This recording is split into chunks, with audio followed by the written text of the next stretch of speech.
Seorang sopir truk dianiaya bajing loncat saat mengantar BBM di SPBU, Jalan Kayu Putih, Kecamatan Medan Deli, Kota Medan viral di media sosial. Kini, petugas telah menangkap satu orang pelaku.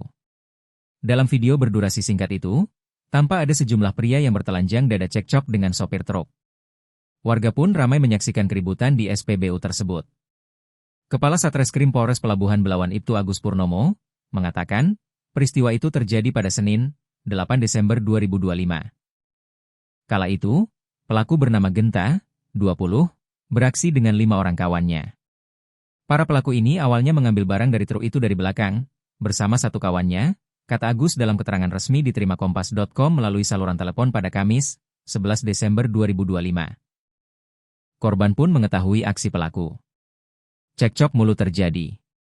Tak lama, pelaku memanggil 3 kawannya yang lain sehingga korban dianiaya.